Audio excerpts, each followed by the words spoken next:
Buenas tardes. La Universidad Autónoma de Baja California, a través del Instituto de Investigaciones Culturales Museo, les da la más cordial bienvenida esta tarde a la conferencia inaugural del semestre 2024-1, Entre el perdón y los murmullos, Museo, Cultura y Violencia en el México Contemporáneo, que en breves momentos impartirá nuestro invitado, el doctor Mario Rufer, de la Universidad Autónoma Metropolitana, Unidad Xochimilco, a quien damos una cordial bienvenida a este foro universitario.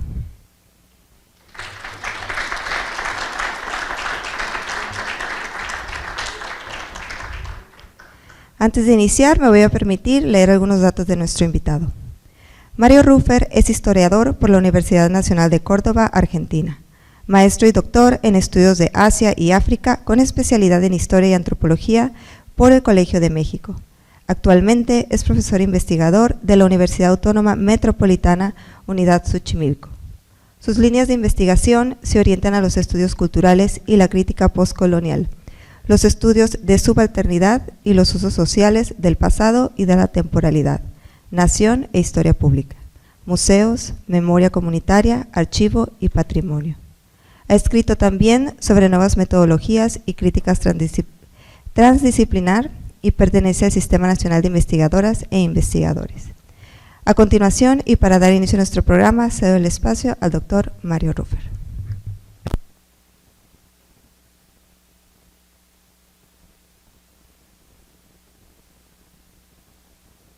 Ahora. Bueno, muy buenas tardes.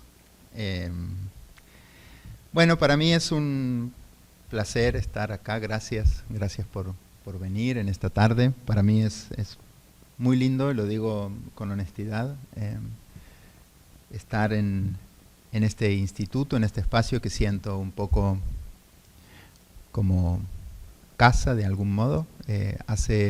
Creo que el Facebook nos recordó a Mario, que está aquí, y a mí hace unos meses, que hacía 10 años que había venido a dar la primera vez que vine al instituto, a la UABC y al museo. Así que bueno, es como una hermosa celebración estar otra vez aquí y compartiendo algunas reflexiones con colegas muy queridos y admirados también, y leídos, y con los estudiantes, que son lo mejor que tenemos siempre en nuestras instituciones, y a quienes debemos el trabajo que hacemos. Así que bueno, muchas gracias, y un agradecimiento muy, muy especial a Areli Veloz, que me invitó, y bueno, con mucha generosidad también, y con algunas propuestas, digamos, que hice para esta plática, y también para otras cosas que vamos a tener el día de mañana. Así que bueno, muchas gracias. A mí me gusta mucho, primero, salir del defecentrismo, primero, y por un lado, y por otro, bueno, yo no solo no soy del Chilangolandias, no soy mexicano, que lapsus, digo, si no soy argentino. Ahora nadie quiere ser argentino, ¿verdad? Desde noviembre pasado. Pero quiero decir, tampoco soy capitalino, ¿no? Yo nací en la ciudad, en un pueblo muy pequeño de las Pampas argentinas, y estudié, nunca viví en la capital de mi país. Entonces, también tengo como una cierta refracción con las capitales, no porque las desdeñe, sino porque creo que mirar el espacio social que constituye cualquier Estado-nación siempre debería implicar mirar no solo los márgenes, sino las fronteras. Entonces este espacio me parece particularmente interesante en ese sentido, y productivo. Bueno, esta charla se titula así, Entre el perdón y los murmullos. Voy a hablar de 3 mujeres. Voy a hablar de 3 mujeres indígenas condenadas injustamente. Voy a hablar del Estado. Voy a hablar de un museo, del Teatro del Poder, que implica trabajar a veces con algunos museos. Y en el medio y transversalmente voy a hablar, espero, de la relación entre estudios culturales, historia y política. En el año 2006, Jacinta Francisco Marcial, Alberta Alcántara y Teresa González habían sido aprehendidas en sus respectivas casas en Santiago Mixquititlán, Amealco de Bonfil, Querétaro. Engañadas por policías, privadas de libertad sin justo ni adecuado proceso, 3 mujeres fueron acusadas de haber secuestrado a 6 policías de la Agencia Federal de Investigación de México. Jacinta, además, fue acusada de portación de narcóticos, cocaína específicamente. Los delitos y las pruebas se fabricaron in situ. Nunca se presentaron procesos adecuados, no se les dio acceso a abogado ni a traductor, y Jacinta no hablaba español. Ellas nunca supieron con certeza, sino hasta después de ser liberadas, por qué estaban detenidas. Fueron enviadas a cárceles de máxima seguridad con restricción severa de comunicación y visitas, con pedido formal de 20 años de prisión y con una multa exorbitante. Después de pasar más de 3 años detenidas, aunque con causas y temporalidades diferentes, fueron liberadas por pruebas insuficientes, pero nunca sobreseídas como inocentes. Sin embargo, a raíz de que la causa fue tomada por la Asociación Civil Centro de Derechos Humanos Miguel Agustín Pro Juárez, de Ciudad de México, conocida como Centro PROD, la situación dio un giro notorio. La asociación civil llevó adelante un expediente por resarcimiento público ante la vulnerabilidad de las detenidas en su triple condición de mujeres, indígenas y pobres. El Tribunal Federal de Justicia Fiscal y Administrativa falló a favor de la demanda del resarcimiento moral y material en 2017, 11 años después. El Estado mexicano no solo se obligaba a pagar, sino a promulgar un reconocimiento público de su inocencia y el ofrecimiento de disculpas por parte del titular de la Procuraduría General en funciones. De alguna manera, el Estado se obligaba a sí mismo a pedir una disculpa pública que se llevó a cabo en febrero del 2021. Ese día, gran parte de los medios prestó atención a las voces, a los discursos de desconfianza de mujeres y al acartonado discurso del Procurador General de Justicia. Nula atención se prestó, sin embargo, a un hecho que quiero resaltar y que es el motivo de esta charla. El pedido de disculpas público a 3 mujeres indígenas se llevó a cabo en la sala Jaime Torres Bodet del Museo Nacional de Antropología de México. Un museo que es una de las glorias del complejo mexicano de exhibición, erigido para resaltar las glorias del pasado indígena en sus salas de arqueología y corresponderlas con las representaciones bucólicas de los indígenas del presente en sus salas de etnografía en el primer piso. Todos los medios lo mencionaron como un dato, casi una obviedad, como si se tratara de un acto escolar en el que no es necesario explicar por qué se hace en el salón de actos del colegio. Era obvio, allí debía ser la disculpa.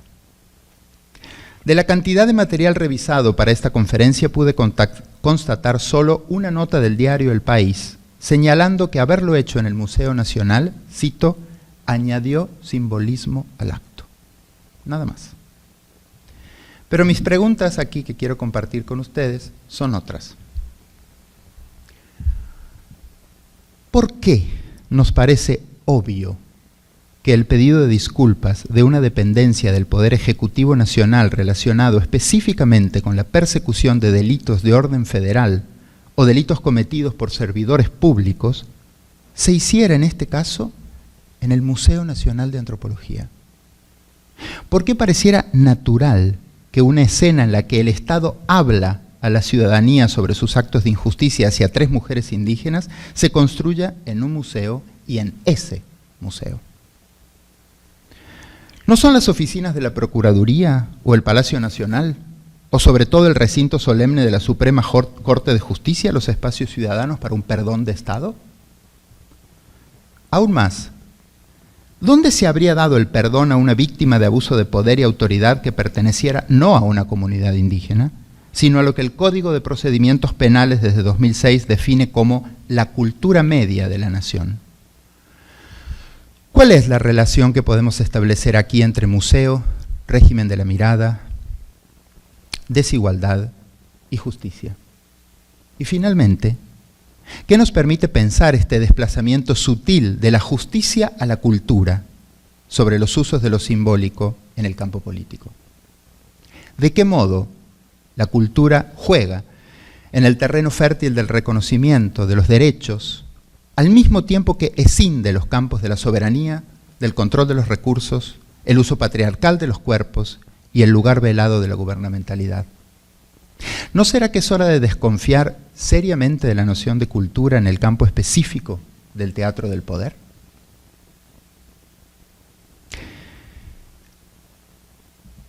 Calculo que estas imágenes no son ajenas,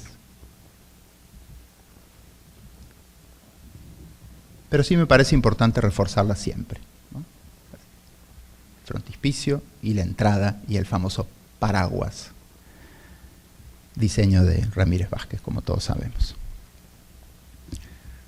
Quiero aclarar algo en esta plática. La importancia política de esa disculpa fue innegable y está más allá de toda discusión. El reconocimiento público de inocencia era al mismo tiempo la restitución de la dignidad de 3 mujeres indígenas, junto con la ubicación de los agentes estatales en calidad de servidores públicos y no de patrones mafiosos. Todo esto es tan innegable como la ambivalencia política de ese acto público. La necesidad que manifestó el Estado de fijar a ciertos sujetos, aún en el espacio de la disculpa. Pienso que podría hablarse aquí de un teatro del perdón o de una escena del perdón. Sin embargo, de ninguna manera quiero decir que fue artificial el acto ni el hecho. Menos aún refiero a la noción más pedestre que vincula al teatro con la máscara o con el lenguaje invertido de la realidad. En todo caso, me hago eco de una larga tradición en la antropología que enfatiza el carácter productivo del drama, la ceremonia y la pompa para la política y, por supuesto, para el Estado, o las teorías del performance. A partir de estos estudios sabemos que la teatralidad es constitutiva del poder mismo del Estado, incluso del Estado moderno occidental. No es ornamento, ni ideología, ni artefacto de moralización política. A partir de esta aclaración, considero al acto público del 2017 y al lugar físico de los hechos como un territorio de la disputa. En la misma medida en que el poder piensa el lugar, es pensado por ese lugar. El espacio lo atraviesa como el ordenamiento mismo de un sintagma. Mediante el reconocimiento de inocencia en un museo de arqueología y etnografía, se reforzó simultáneamente el espacio reservado al Estado y a las 3 mujeres ñañú. El gobierno, el Ejecutivo y la Suprema Corte visitaron el Museo Nacional, tuvieron que ir al Museo Nacional a pedir las disculpas. Las 3 mujeres ocupan un espacio que tiene un guión previamente escrito en el que ya han sido esperadas en su calidad de reliquia nacional, su cualidad de mujeres indígenas, su cualidad de inocua belleza que ocupa el portal de un museo. Ricardo Rocha, reconocido periodista, fue el maestro de ceremonias. En un proscenio coronado por la gigantografía con los rostros en primer plano, fue la... ¿Cómo se hace Pelipatra? ¿Esta? En un proscenio coronado, decía, por la gigantografía con los rostros en primer plano de Alberta, Jacinta y Teresa en sus indumentarias tradicionales, que, dicho sea de paso, no vestían en ninguna de sus entrevistas en la cárcel, el acto solemne comenzó con un número esperado. Un coro de niños, ñañú, cantó en la lengua originaria, ¿qué cosa? El himno nacional mexicano. Acto seguido, los parlamentos de Jacinta, Alberta y Teresa, junto con el discurso, el más contestatario, de Estela, hija de Jacinta. Para quienes seguimos la transmisión televisada, era imposible no reparar en los gritos, en las voces sin rostros, ya las voy a proyectar un poquito, que aparecían desde el público a oscuras.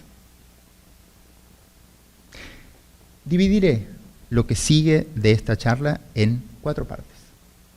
Primero, decires. Es cierto, Dorotea, me mataron los murmullos. Pedro Páramo. En la escena del perdón se intercalan los textos institucionales leídos, la traducción en ñañú de algunas partes, junto con las voces interdictas y lacónicas del público. Todo esto que estoy diciendo, si quieren, lo pueden seguir en YouTube. Está toda la transmisión del pedido público de perdón. Ponen pedido público de perdón de Estado, son 3 horas de transmisión. Decía, la escena del perdón intercala los textos institucionales leídos, la traducción en ñañú de algunas partes, junto con las voces interdictas y lacónicas del público. Desde la platea se clama justicia, no disculpas. En la escena transmitida desde una cámara en alto no se distinguen rostros ni estaturas, solo algunas niñas ñañú que suben y bajan, entran y salen de cuadro, y en esa frontera entre entrar y salir se iluminan sus rostros. En el centro oscuro del público, las voces vienen de ningún lado y de todos lados. En el proscenio escuchan y bajan la cabeza, siguen leyendo el texto. El Estado sigue leyendo su guión. Todo sucede como en el teatro barroco americano, cuando el público aún no callaba. Dignidad le falta a ustedes. ¿A dónde están los 43? Ante el acto del Centro Pro del silencio es notorio. Ante su director, el respeto y el agradecimiento. Cuando se para el procurador general, no hay aplausos ni abrazos. El procurador lee con dificultad por primera vez. No puede proyectar bien la voz. Cuesta encontrar el tono del poder en algunos casos. El procurador hace una pausa, asiente y sigue leyendo. Habla de proteger a quienes, por el devenir histórico, son vulnerables. El apologeticum pater, que se disculpa por errores y excesos, recentra el texto de la escena moderna y fija en el poder tutelar su función central. Poblaciones merecedoras de protección. Como todo poder tutelar que cobija minorizando a las poblaciones, no hay historia posible en esa narrativa. El acontecimiento no funciona para los protegidos. Es el devenir la causa. Vuelvo a citar al procurador. Estas poblaciones, por el devenir histórico, son vulnerables. Es el devenir, no la conquista, no la argamasa jerárquica de la desposesión, y la minorización que las élites criollas del siglo XIX forjaron con particular orfebrería, tampoco la fuerza disímil de los indigenismos enfrentados, mucho menos el reconocimiento de la responsabilidad de agencias estatales, la culpa de la casa. El devenir los hizo vulnerables. Y el pater sin tiempo cobija, disculpa, pero también perdona, conoce y exhibe, pero también rescata y conserva. El devenir. Exactamente el lugar esquivo que los poderes crearon para la historia en tanto escritura de Occidente, en su conciencia y sobre todo en su alteridad. Para el procurador, los responsables están en una forma de distancia y en la difusa ausencia.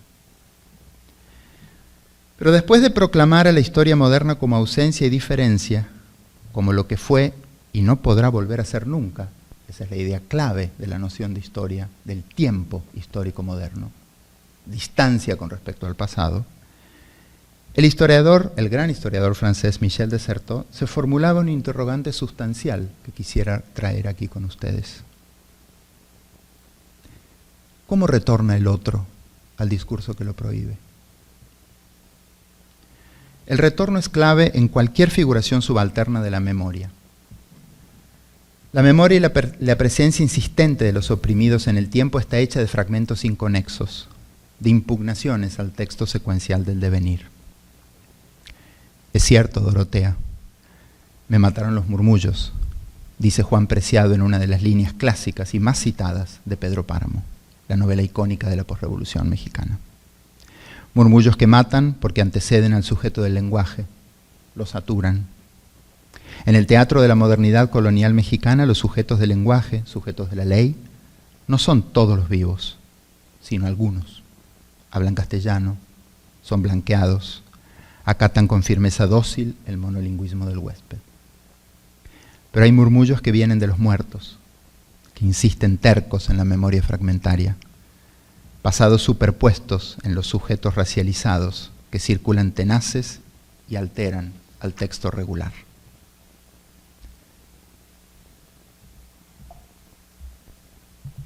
Con nuestros presos políticos. ¿Sale el sonido?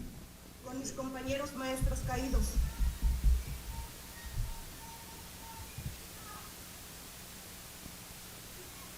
Por mis compañeros cesados.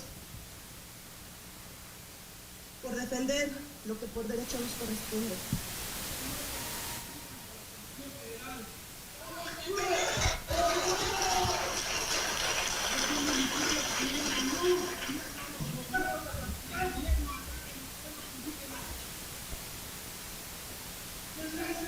Pido por ellos, porque por buscar mejores condiciones de vida y trabajo es el trato que recibí. A todas con nuestros...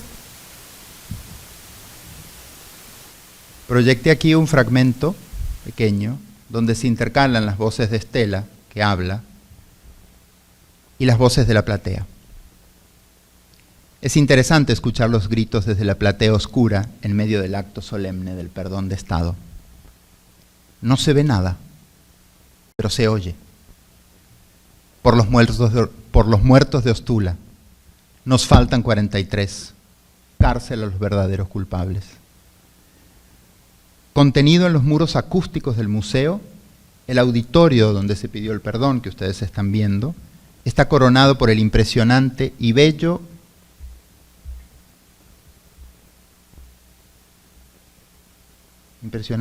mural que me acabo de dar cuenta que no está en la presentación. Lo siento. No sé qué sucedió, debería estar. Es un mural de Tamayo que se llama Duplicidad, que está exactamente fuera de la sala Torres Bodet, que es precioso en términos de sus colores y de los matices que tiene, que había puesto y no sé qué sucedió. Detengámonos por un momento en la reforma del artículo 2 de la Constitución Política de los Estados Unidos Mexicanos, en su enmienda incluida el 8 de agosto del 2001, que comienza diciendo, cito, «La nación mexicana es única e indivisible», para agregar a continuación que, cito otra vez, «la nación tiene una composición pluricultural sustentada originalmente en sus pueblos indígenas, que son aquellos que descienden de poblaciones que habitaban el terreno actual del país al iniciarse la colonización». Fin de cita. Si es única, pero compuesta por una variedad de culturas, ¿en qué radica su unicidad?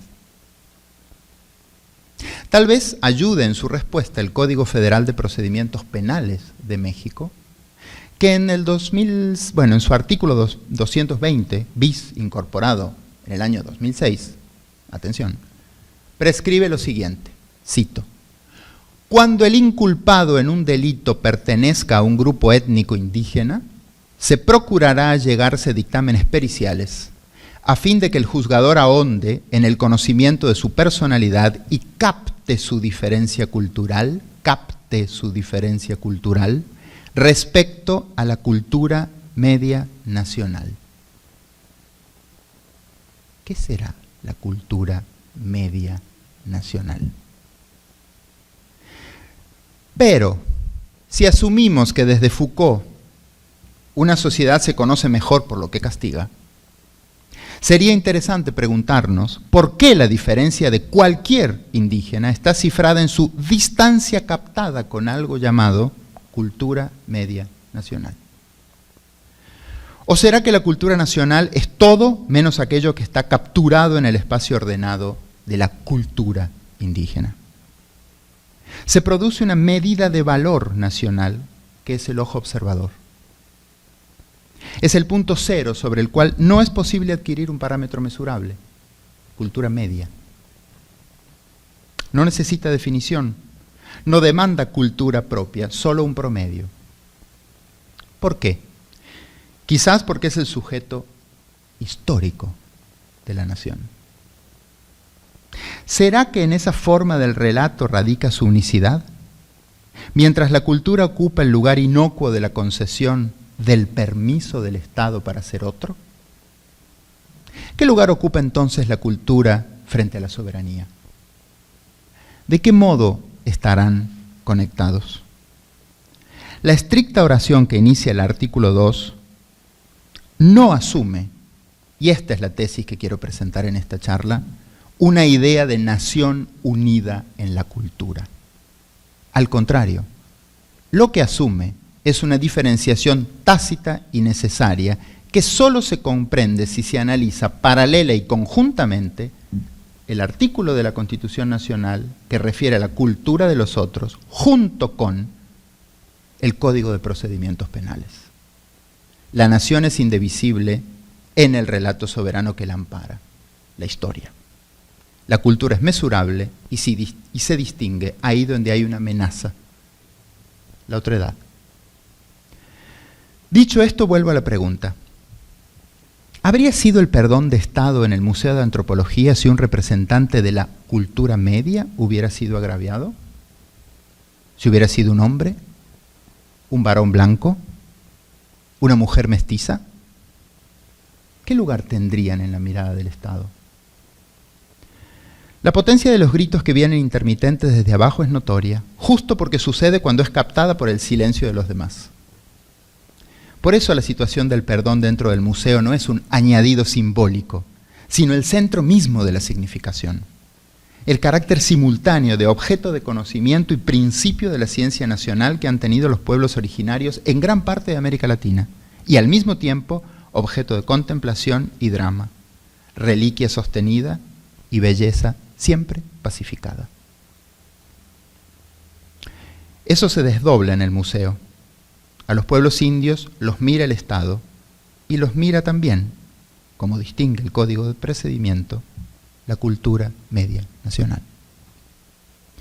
En la escena creada se intercalaban los textos institucionales leídos, como dije, junto con los gritos. Como en un teatro de sombras proyectado, en la transmisión en vivo el espectador no puede ver de dónde vienen esas voces, pero las oye. Desde el público, como en el Teatro del Siglo de Oro, como en el Fuente Ovejuna de Lope de Vega, no se clama el perdón, sino la justicia. La memoria exige. ¿Dónde están? ¿Quiénes son los responsables? ¿Cuántos fueron? Y como golpes los nombra. Ostula, Tlatalla, Acteal, Ayotzinapa. Topónimos de un plano que revierte el México pintoresco que nos enseñó Covarrubias, ese mapa tan celebrado que voy a mostrar un poco después. ¿Qué pueden esos murmullos en la escena del perdón a Jacinta, Teresa y Alberta? Y en verdad, ¿quiénes son los que murmuran? ¿El público a oscuras? ¿O el procurador y la ministra? Personajes pequeños allá arriba entre los gritos proyectados y claros de ese vulgo sin rostro. ¿Qué pasaría si en vez del Museo de Etnografía la discusión se diera en la Corte y se abriera el debate no sobre la cultura sino sobre la autonomía, la soberanía, el despojo reciente en los ejidos del Valle del Mezquital y en Santiago de Mezquititlán, Querétaro? La disputa por el agua, por ejemplo. La pertinencia política del perdón no parece discutible, pero como diría Derrida, el Estado perdona lo que por definición ya es imperdonable. Y aquí se centra en la noción de cultura, la pacificación de las poblaciones tuteladas. Segundo, un hilo de sangre. El 17 de septiembre de 1964 se inauguró el Museo Nacional de Antropología. En esa inauguración, el secretario de Educación en funciones era ¿quién? ¿Se acuerda alguien?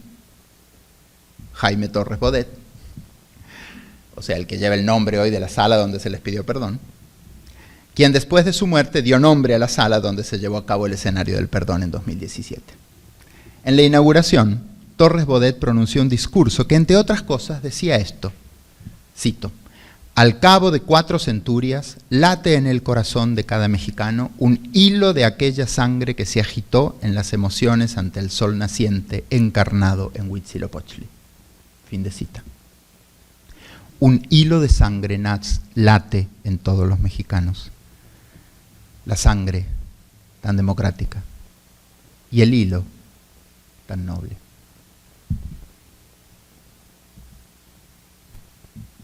Es interesante, en ese museo que se inauguró con este discurso, entre los maniquíes de las salas etnográficas modelados primero en adolescentes urbanos por representar el promedio de estatura de los pueblos indios y más tarde en cuerpos reales de indígenas en las llamadas expediciones y visitas etnográficas, la historia se tornó sangre.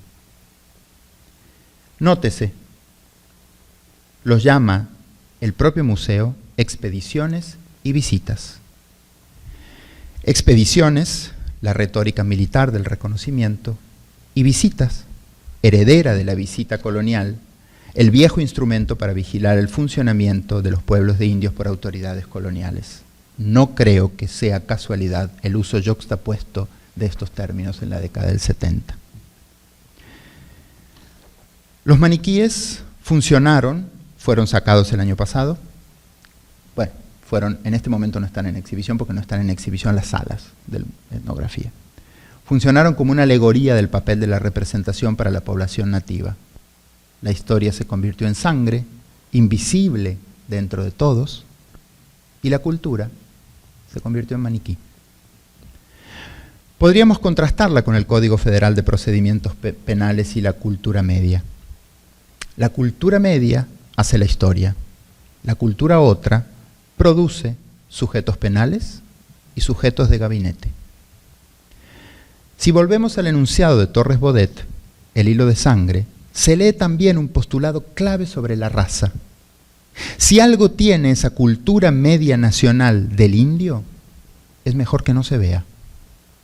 No estará en la piel, no en el gesto, no en el cuerpo, sino en la sangre, muy adentro. En la inauguración de ese museo impresionante para la mirada nacional se propone en el cuerpo de todos algo que no se ve. Entre figurillas y cestas, entre piedra y orfebrería, se cuela el racismo justo donde el lenguaje se calla. 3. Voces. Es interesante para este espacio, para este posgrado, para este museo, para este instituto, reparar en un punto. En aquel acto del perdón, las oradoras nunca mencionan la palabra cultura. El Estado la menciona, ellas no. Tampoco su condición de provenientes de pueblos originarios. De hecho, Estela y Jacinta le recuerdan a las autoridades que, la cito, hoy no les damos las gracias. Indígenas o no indígenas, hagan bien su trabajo. Ese es nuestro reclamo. Fin de cita. De hecho, bueno, esta era otra de la familia en el uso de maniquíes. Ella es Estela. De hecho, Estela Hernández, hija de Jacinta y quien dirige su discurso en el acto después del de su madre, recuerda que la Procuraduría General de la República hoy reconoce de manera forzada y no por voluntad que el caso fue un error. Este es un punto alto. Algo que poco se menciona es que, según consta de los expedientes, la Procuraduría intentó durante 3 años evadir la disculpa pública. No pedir disculpas, impugnando la sentencia, so pena de que no podían afincarse responsabilidades de negligencias de jueces a una instancia que actúa como fiscalía. La solución aparece salomónica. Se recurre entonces a un acto simbólico expresado en su característica de mujeres indígenas que aceptan una disculpa estatal en el mismo lugar donde el Estado reivindica y afirma para ellas el espacio nacional de la alteridad. Estela, en su tono firme, en su indumentaria de ñañú, dice en voz alta lo siguiente, y la cito. ¿Dónde están hoy esos funcionarios públicos, agentes federales, ministerio público, jueces y los cómplices de las policías que nos demandaron? Espero equivocarme, pero seguramente siguen trabajando y cobrando de nuestros impuestos, o sea, siguen siendo nuestros empleados. Estela saca el foco del mural, de la vitrina, del himno en ñañú y de cualquier solemnidad del museo. Nos recuerda a todos los que están en el estrado que son sus empleados. La ministra de la Suprema Corte, el procurador y su secretaria. Quizás por eso, y no tanto por la disculpa en sí, es que Estela dice la frase icónica que apareció en los medios al otro día y en todos los periódicos y que fue vitoreada con un aplauso cerrado. Estela cerró su discurso diciendo: hoy nos chingamos al Estado. Alberta, Teresa y Jacinta saben bien que una disculpa no chinga a nadie, menos en el museo que las instituyó en tradición. Estela desnuda más bien algo que está en el centro de la destitución de la colonialidad. Se chingan al Estado que está en carne et sanguine ahí, que ella observa y nombra, no porque sus agentes se vean obligados a pedir perdón a 3 indígenas. Se lo chingan porque esas 3 mujeres les recuerdan al Procurador General y a la Ministra de la Suprema Corte y al director del Museo Nacional que, aun y cuando lo hagan mal, ellos trabajan para ellas. Si esos funcionarios han tenido que pensar tanto cómo hacer para disculparse en el recinto de la duplicidad y de la cultura sanitizada, lo hicieron porque son empleados públicos y ocupan un lugar que ellas, indígenas, mujeres, pobres y ñañús, de todos modos, concedieron. Nos chingamos al Estado con la fuerza metafórica del ultraje colonial usado ahora por una mujer indígena, que habla por todas, como ella dice. Esa frase recuerda inversamente aquel carácter específico del dominio territorial que la historiadora Anne McClintock trabajó hace algunos años. La idea de penetración, conquista, violación a la tierra virgen. Pero esa idea cartográfica del dominio entero del cuerpo de mujer en territorio y símbolo estaba siempre amenazada por eso que el Estado colonial, y por supuesto el nacional, aún con mayor intensidad, no podía controlar por entero, porque un mapa a escala, aun cuando fija mojones, hitos, trajes típicos o atributos culturales, nunca es el territorio. Por ende, nos chingamos al Estado, es lo jodimos, claro, pero también es lo burlamos, develamos el carácter parroquial de todo espacio de poder. Al mismo tiempo que el Estado rubrica en los cuerpos que lo hablan, está de todos modos obligado a resignar la escala. En gran medida el museo no logra estabilizar el cuadro cultural y el perdón es una escena incómoda. Estela es una imagen incómoda. Fórmulas de ciudadanía impugnadas bajo la gigantografía de su madre y en un recinto consagrado por el maravilloso mural de Tamayo. Estela pone el acento en eso que el lenguaje histórico-político hacía innombrable, la continuidad de las violencias del Estado. Lo que Rita Segato llamó la matriz conquistual del poder del Estado moderno, centrado sobre todo en el cuerpo de mujeres racializadas. Un desplazamiento desde el qué somos de la cultura y la identidad al gesto interrogante y político del cómo fue posible, que signa la pregunta por la memoria. La memoria, en este caso, no como un gesto de rememoración ligado al recuerdo, sino como un trabajo de conexión, conectar lo que estaban acostumbrados a pedir perdón con Ostula, la Talla, Ayotzinapa y la condición misma de la colonialidad del Estado. Esa declaratoria iluminó la innegable torsión del aparato judicial hacia la racialización estructural y afirmó de manera implícita aquel dictum de Gayatri Spivak. En el espacio poscolonial, las cartas del lenguaje están previamente marcadas por los cuerpos. No cualquiera dice del mismo modo en el espacio público.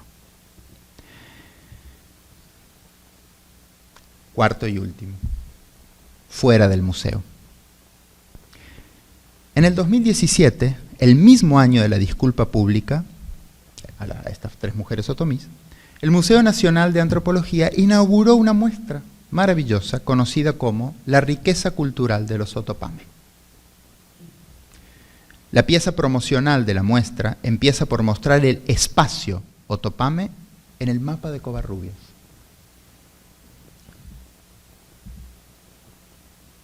Conocidísimo mapa Mesoamérica de Luis Covarrubias.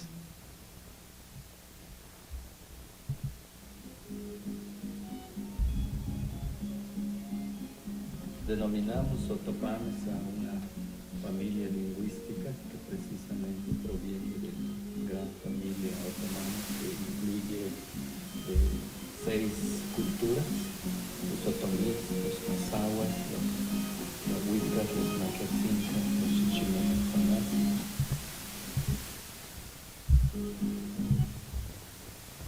Casualmente, el mismo año del perdón es el año de la muestra sobre la riqueza cultural del mismo pueblo del que provienen las mujeres a las que se otorga el perdón. Pertenecientes a la serie maravillosa de mapas ilustrados que marcaron una época de la cultura popular de los países no occidentales, estos mapas en específico son particulares, como los de Covarrubias. Los de este periodo señalan casi exclusivamente pueblos indígenas, aunque hace un tiempo hemos estudiado con Itza Varela la creación de mapas pictóricos encargados por la Secretaría de Turismo desde 2018 para poblaciones afromexicanas.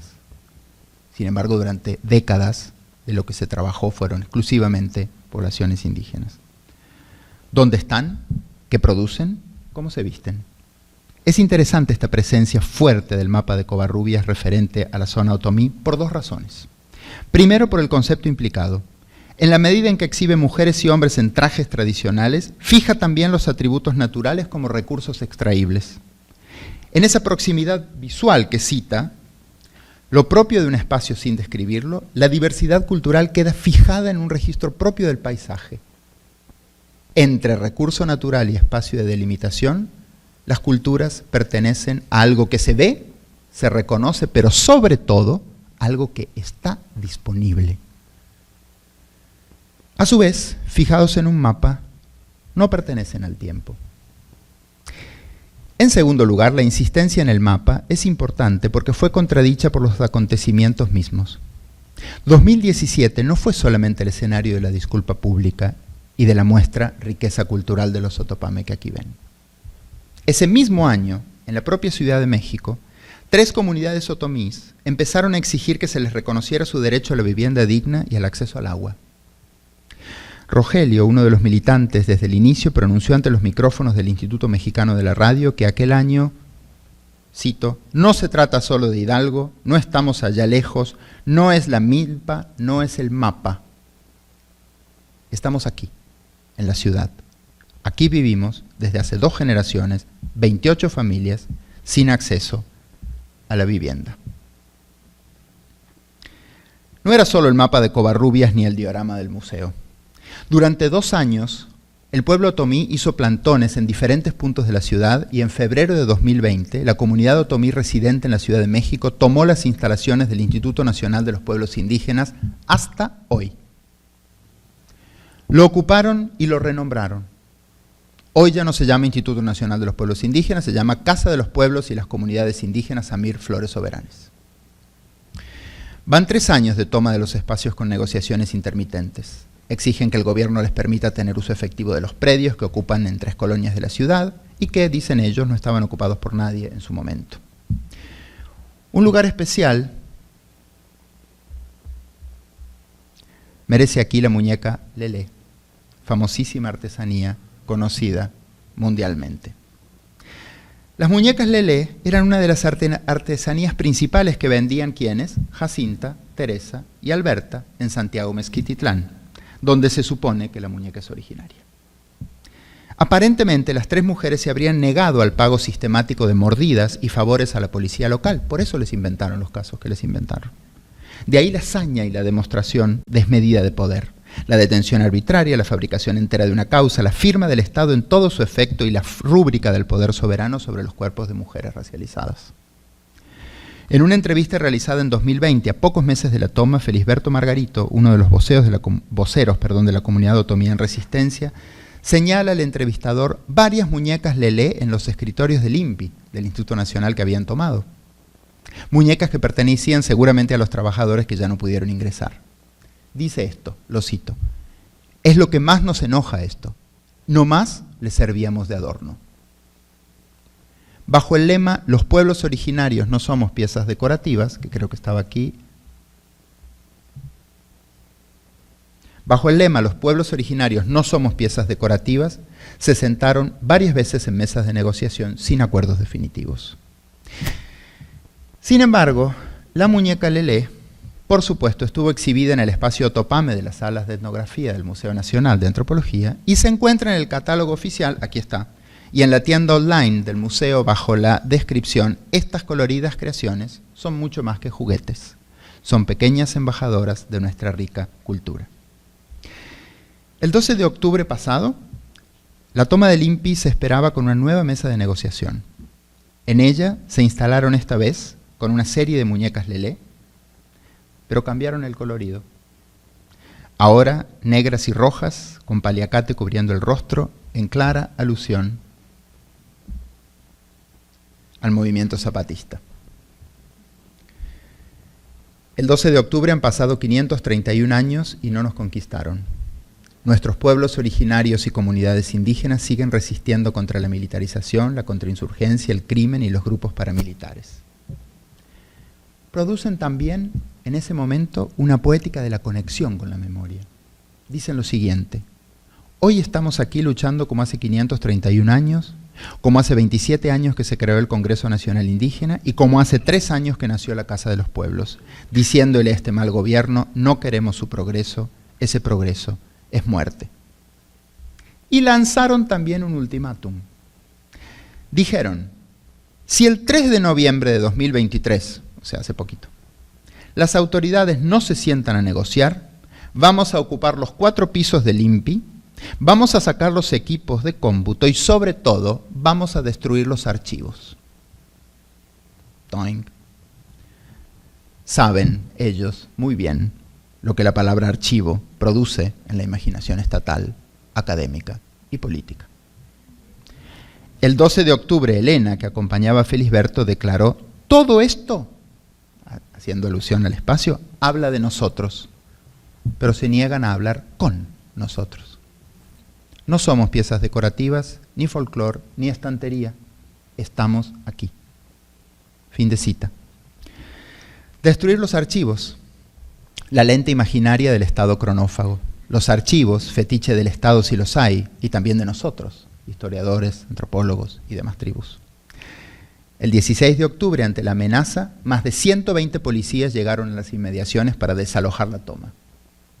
Solo racismo y discriminación recibimos de la Cuarta Transformación, fue el cántico general en ese espacio. Estamos aquí, dijeron, ni atrás del vidrio, ni en el mapa, ni en Santiago Mezquititlán, ni en la fijación cultural. Si vuelvo a Jacinta, Teresa y Alberta, claro que era crucial aceptar el perdón y asistir al acto, habitar el museo, mirar de frente el mural de Tamayo, tomar el estrado, decir en el medio: nos chingamos al Estado, sostener ellas los gritos colectivos. Meses después, quienes provenían de sus propias comunidades inician una lucha sin tregua y sin escenario. Sus nombres, sus rostros, sus voces ya eran inolvidables. También, vale la pena decirlo, por un lugar que el mismo Estado, chingado si quieren, les concedió, les armó y les traspasó. ¿Qué nos enseña esta relación entre museo, política, perdón, justicia y soberanía? ¿Cuál es la relación entre cultura y disputa pública para quienes estamos inscritos en el campo de los estudios culturales como problema político? No podemos seguir esperando la justicia de este Estado que archiva causas y procesos y nos vende el folclore, decía Felisberto Margarito. No podemos seguir esperando. Saben lo que le espera junto con la exhibición en vitrina, junto con la escritura en el archivo, significa para los pueblos originarios. La espera como gestión y dominio de poblaciones. Hay que desconfiar cuando los pueblos han sido embellecidos por el poder, decía Hannah Arendt. También porque esa belleza está fabricada en un soporte que borra el tiempo del objeto embellecido. El tiempo es solo de quien controla el aparato de la representación.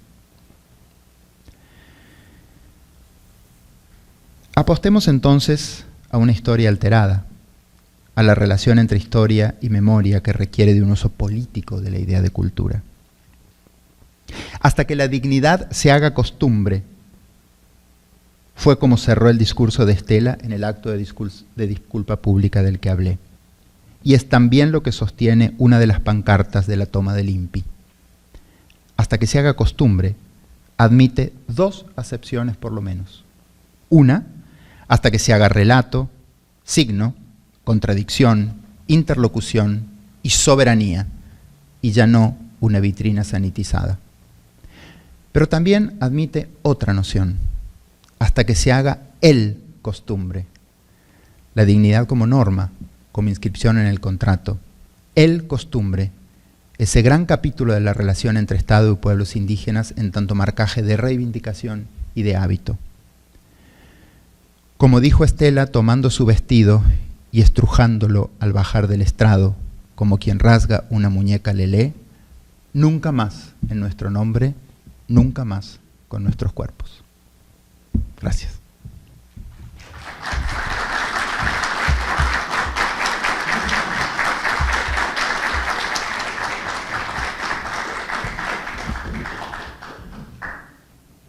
Ahora me dijeron que que podía abrir el espacio de preguntas y comentarios o lo que sea. Vítores, cánticos, gritos.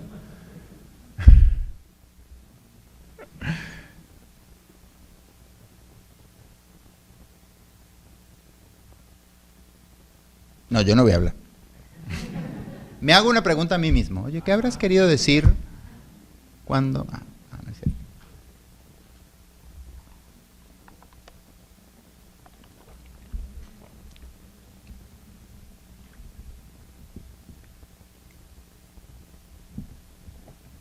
A ver, los estudiantes, les estudiantes.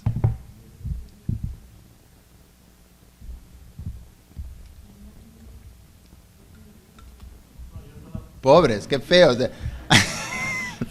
Preguntan. Gracias.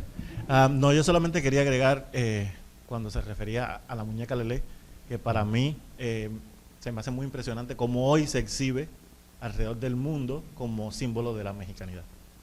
Solamente quería agregar, aparte de lo que se ha dicho sobre pues este producto.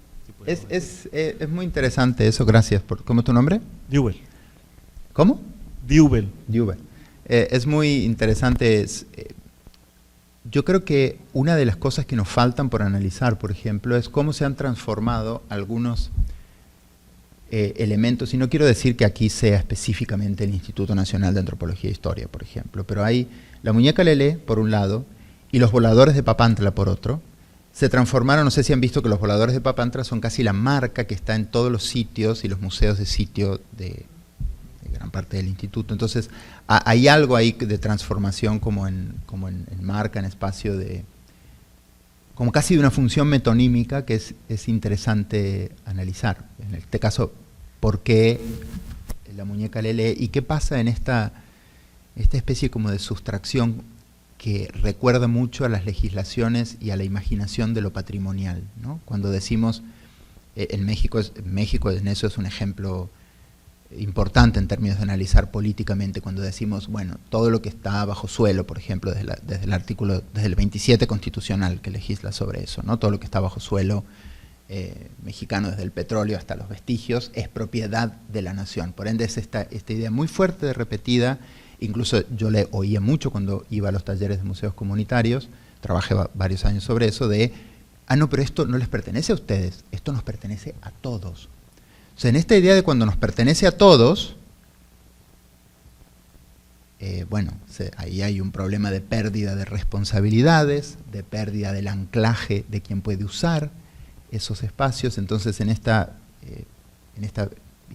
función metonímica también lo que se pierde es una posibilidad de los sujetos de decidir sobre esos objetos, esos cuerpos y esos valores, digamos, específicos, culturales. Lo mismo, en el caso de los voladores, en este momento está en disputa pública muy fuerte, ¿no? Pero gracias por la observación, porque sí es un punto interesante. Yo solo quería hay un montón de estudios sobre la muñeca, ¿no? Yo solo quería traer a colación porque fue la disputa y coincidió justo, se vendía, fíjense estos, la muñeca Lelé se vendía afuera del museo el día en que se pidió la disculpa pública. O sea, uno podía estar ahí y comprar la muñeca Lelé. Se vendía en el catálogo online del museo y a su vez era el uso en disputa de la propia toma, uno de los usos, pero de la propia toma del INPI, diciendo, les gusta tanto esta muñeca, bueno, la vamos a vestir de zapatista entonces.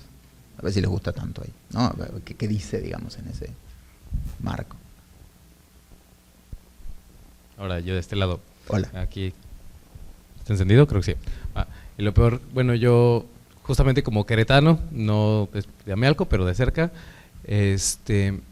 justamente en esta idea de cómo se está, pues, prácticamente secuestrando esta imagen de la muñeca Otomí, y que se le pone este apodo de Lelé que a mí como queretano y luego como antropólogo me enoja bastante, pero bueno.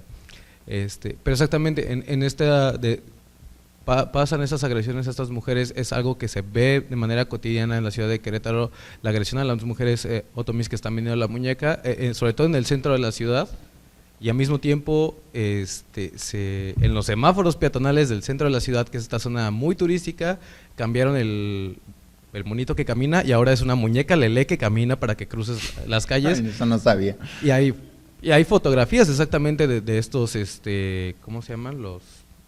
¿Cómo le dicen a los policías? La fuerza municipal que van a revisar que tengan permiso y todo esto para poder vender, agrediéndolas abajo de la imagen del semáforo. También en el centro de la ciudad se hizo es INAI, no me acuerdo exactamente cómo se llama, pero es una como subsección del INPI, donde se hizo un espacio, como una especie de tipo museo, mercadito, donde es como, ok, quieren vender, pero aquí. Entonces, por un lado, vemos esta idea de vamos a secuestrar esta imagen de la muñeca Otomí para folclorizarlo y hacerlo parte de esta idea de la identidad queretana, pero al mismo tiempo es ustedes que son las mujeres que las crean, esconderlas ellas, pero que la imagen de la muñeca sea lo que circula. Entonces, ¿cómo podemos abordar eso? O sea, no sabría cómo decirlo. Ajá. Sí, yo creo que por un lado, sí, evidentemente, hay una idea, hay un libro, clásica respuesta del profesor, hay un libro, pero es verdad, hay un libro de Erika Beckman, que es una gran crítica literaria, que se llama Capital Fictions, y que lo que analiza, que me parece a mí muy interesante, es esta proximidad, un poco esta idea que tú planteas, me olvidé tu nombre, perdón, Diego, que tú planteabas, Diego, sobre la proximidad entre la fijación y la extracción, ¿no? Cuando una mirada, yo no quisiera endiosar la idea más que endiosar, no quisiera reificar aquí que todo es culpa del Estado, porque ese es un problema, ¿no? Estamos hablando de muchas fuerzas superpuestas. Pero lo que es interesante es que hay un ojo que observa, que capta y que tiene la capacidad de fijar. ¿Cómo? Controlando los aparatos de la representación, que no necesariamente, como bien sabemos los que trabajamos con comunicación, no necesariamente son del Estado, ni controlados por el Estado, ¿no? Entran otros poderes ahí, pero el asunto que planteaba ya Spivak, que en aquel viejo texto difícil de ¿puede el subalterno hablar? No sé si lo han leído, seguramente bueno, que ese texto, ¿no? Que el asunto de la representación, que es quién controla, dice Spivak, acá no es importante si hablan o no hablan. Entonces, si tienen el control del aparato representacional, ese es el punto. Y acá de eso se trata, ¿no? De sustraerles el control del aparato de la representación en ese sentido. Y además el control del aparato de los recursos.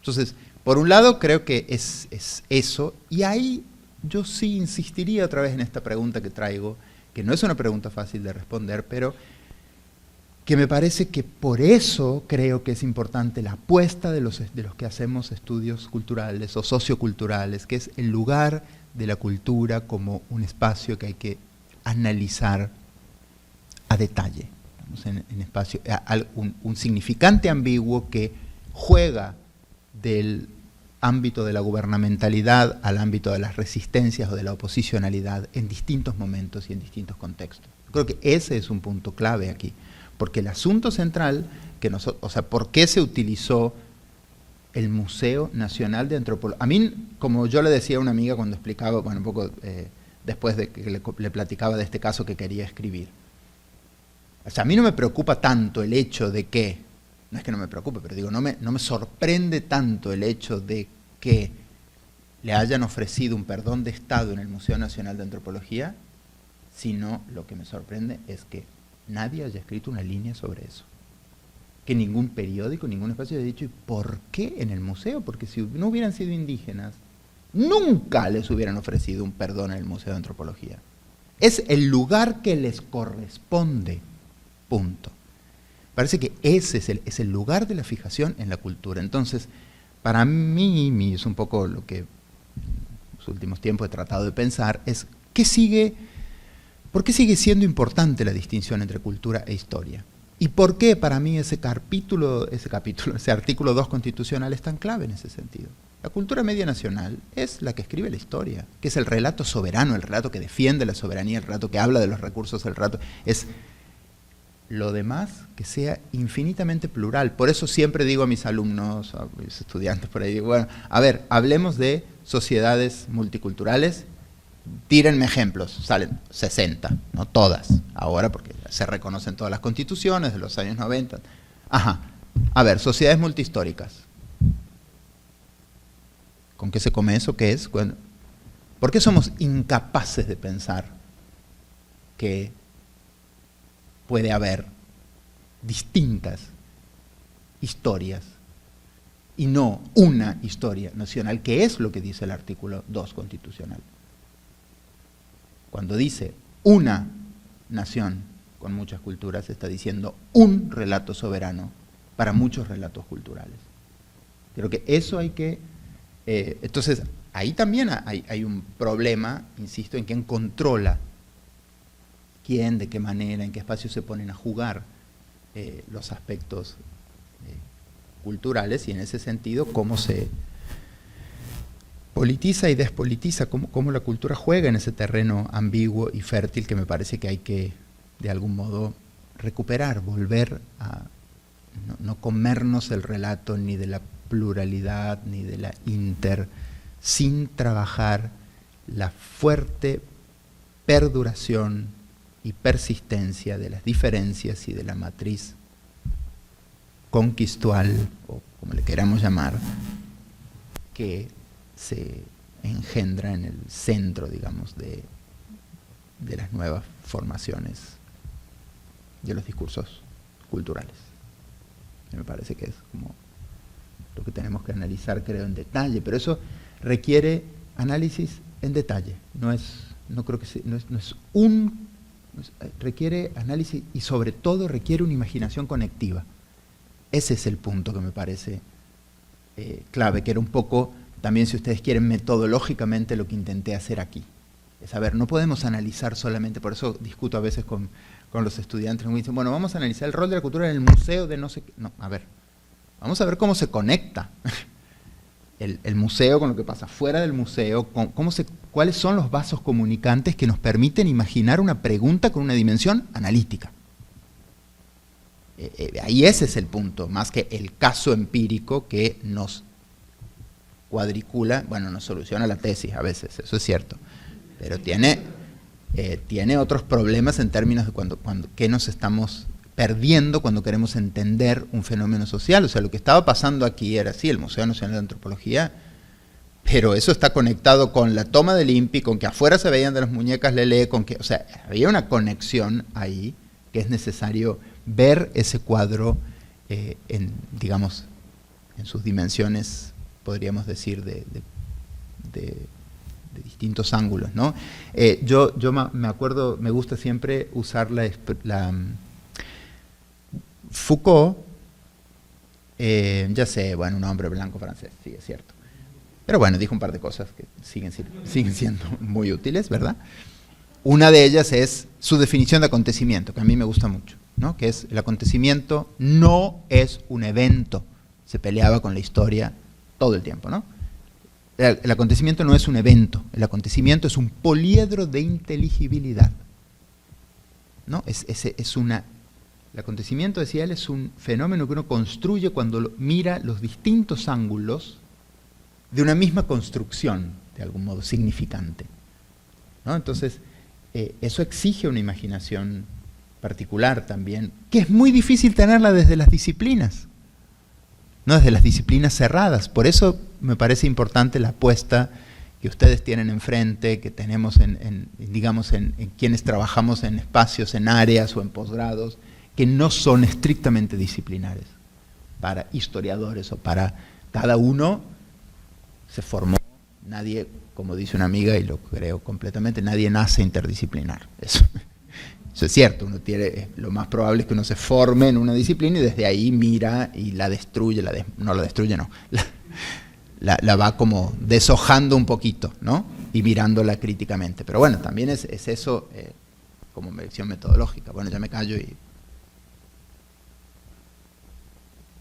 Tenía una pregunta, pero creo que ya has abordado un poco de lo que iba a preguntar, que era sobre qué diálogo, qué papel, qué dice, más allá de los murmullos, la academia, ¿no? Nosotros como académicos, frente a lo que expones, que hacemos.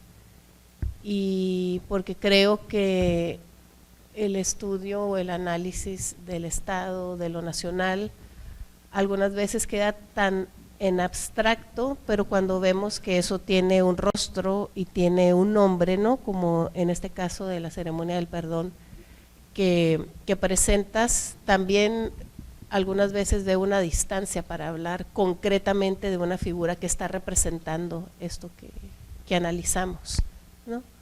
Y ante la pregunta incongruencia de casi una sola nación y una sola cultura, pero reconocido por la Constitución como algo que es multi o pluricultural, pues uno de los resultados es la exposición en público del movimiento zapatista ante estas incongruencias presentadas en el papel que representa a todas y todos los mexicanos y les mexicanos.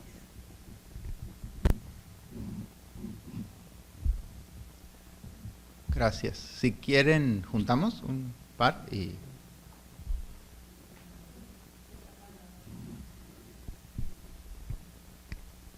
Ahí.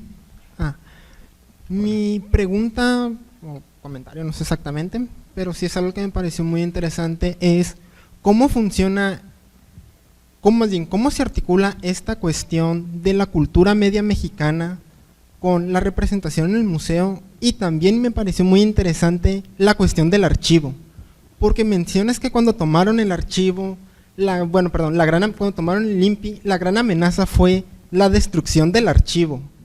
Y es ahí desde donde me pregunto, entonces, si estos elementos están relacionados, ¿qué es esta cultura media mexicana? Porque al menos yo lo voy a sentar desde aquí, desde Mexicali. Cuando vas al archivo, vas al museo, te suelen venir con un discurso de que estamos todos ahí,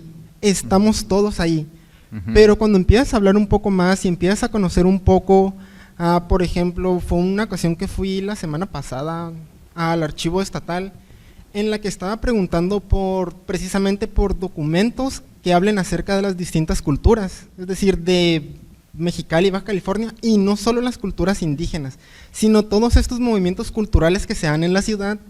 Y lo que me respondieron fue que no había, que no hay documentos que hablen de la cultura, que no hay documentos que registren, que no hay todas estas cosas que maneja el Instituto de Cultura, no están en el archivo. Y me pareció algo sumamente curioso, que me quedé pensando, entonces cuando se habla de esto de todos, de nosotros, en estos espacios, que incluso se puede llegar a cuestionar, que ni siquiera se puede asimilar con la cultura media mexicana, ¿a qué se refiere? Es decir, ¿qué es este individuo mítico al que se refieren cuando hablan de esta cultura? Porque incluso si lo ponemos del discurso nacional al discurso estatal, esta figura se desdibuja totalmente. ¿Qué es la cultura media? ¿O cuántas culturas hay?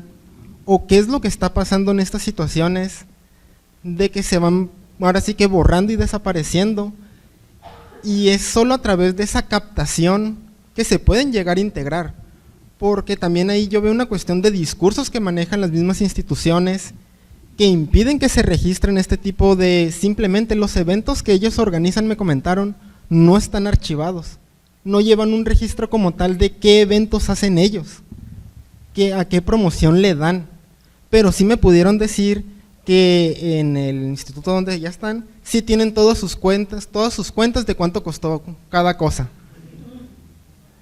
Es decir, creo que era pregunta, comentario, no sé, que era algo para contribuir a esa discusión de la cultura, y un poquito de queja, pero sí esa discusión de la cultura media mexicana, y cómo también a las personas que, como mencionaste al principio del centralismo, que no estamos dentro de esa imagen general, es decir, estamos no solo en la periferia, estamos en la frontera, estamos en lo último, estamos en ese último apéndice. Exactamente cómo se relaciona esa cultura media mexicana del centro, capitalina, con esta cultura media, se le puede llamar mexicana, de la frontera. Perdón, tu nombre para acordarme, Romina.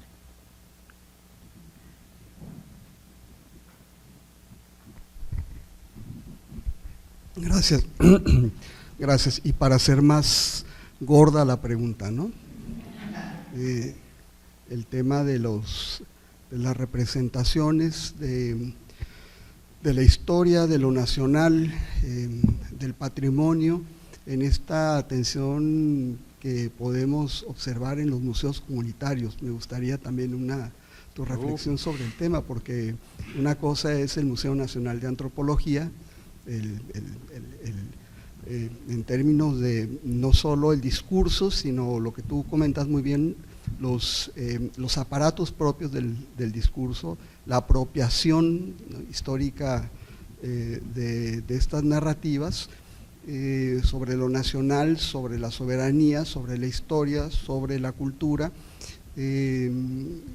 esa cultura que desde el Estado se denomina como lo propio, ¿no? Me gustaría un comentario sobre el lugar que ocupan los museos comunitarios, que si me permites una aproximación personal, parece que de pronto es también este espacio de disputa entre lo local, lo regional y lo nacional, pero también en el museo comunitario parece que el ojo del Estado se reproduce como si fuera una especie de fractal, ¿no? Por supuesto, con su enorme dosis de conflicto, de tensión y de disputa. Hay una aspiración en el museo regional, en el museo comunitario, de parecerse en ciertos sentidos al Museo Nacional de Antropología. Esa es como mi percepción. ¿Cómo percibes eso? Completamente así.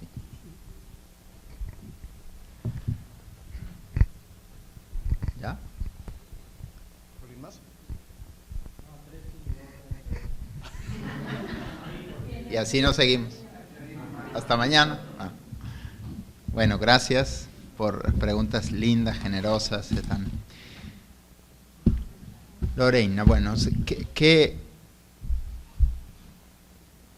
hacemos los académicos? Bueno, esa es una pregunta, ¿no? En términos también de cómo nos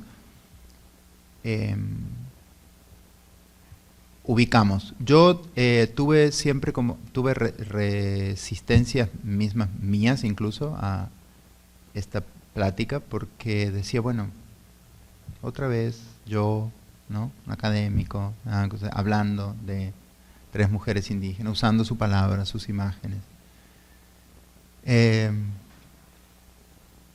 A su vez pienso que es un deber metodológico, epistemológico y disciplinar que nos debemos y que tenemos que producir a partir de un evento particular que a mí me sacudió en lo profundamente, digamos, en términos del trabajo que implica en ese sentido, ¿no? Creo a su vez que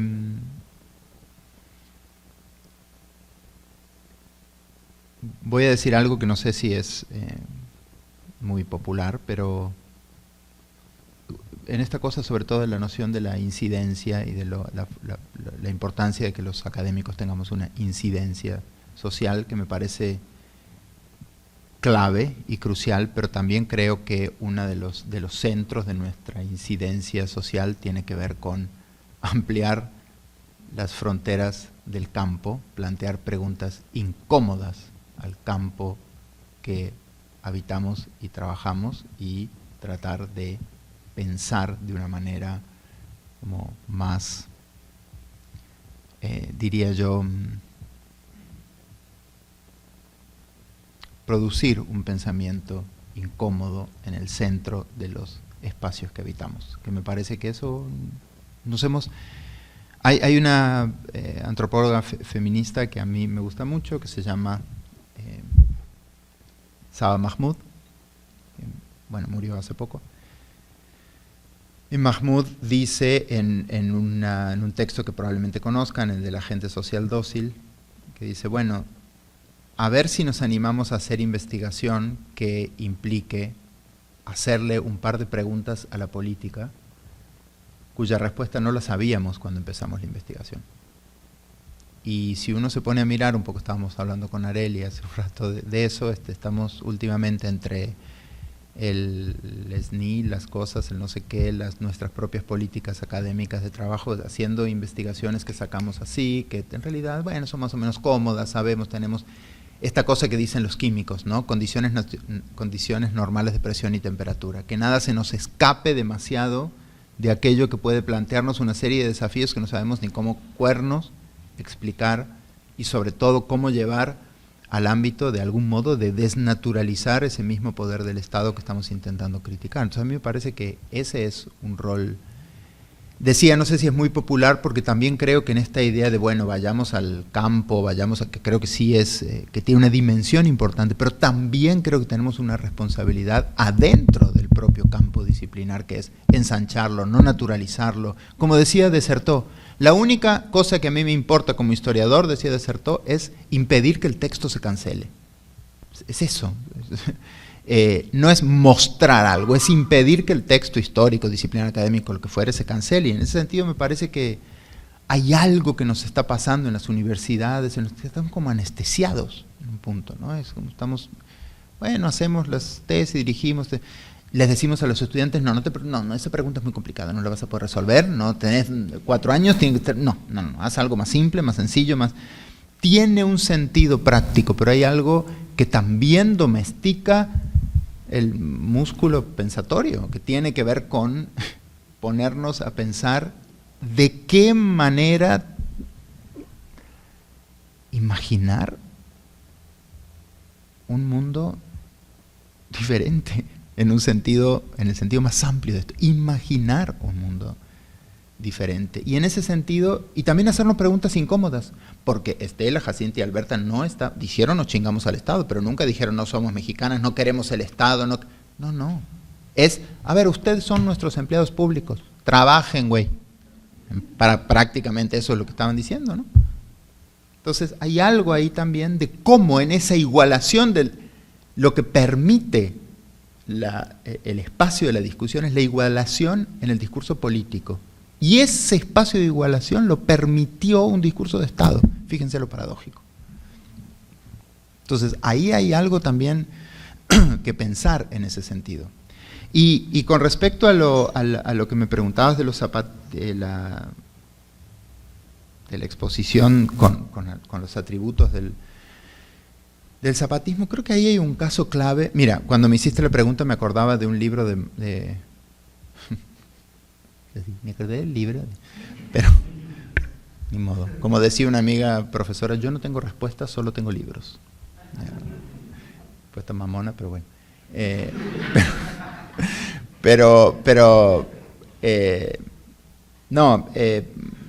Massimiliano Tomba hizo un texto, un italiano que piensa sobre tiempo, que a mí me gusta leer, que se llama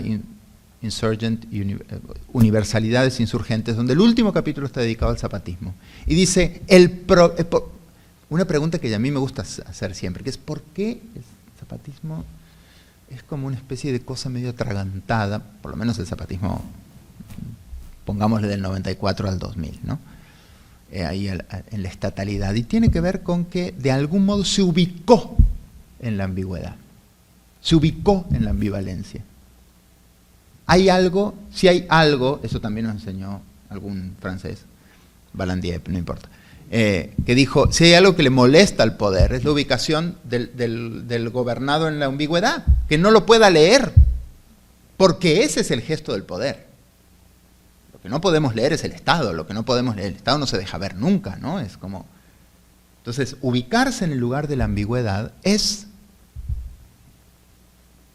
una de las problemas. ¿Por qué? Porque al Estado le cuesta extender soberanía sobre la ambigüedad, sobre cualquier cosa que sea ambigua.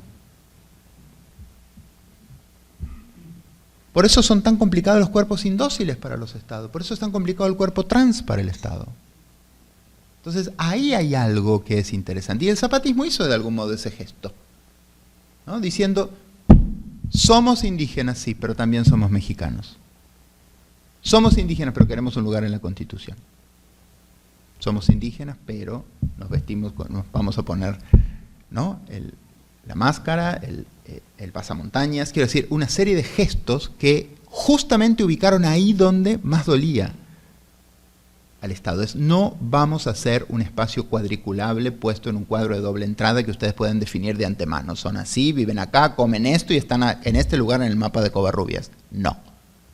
Entonces, ahí hay algo, la utilización de ese gesto también me pareció interesante en ese sentido, más allá de que haya una solidaridad con el movimiento zapatista que se encuentra en la Ciudad de México y que hay una cierta solidaridad de grupo ahí que yo no, con la que no me metí, pero creo que hay algo que uno podría ver ahí más de fondo, que tiene que ver con el gesto que se puede leer en ese espacio.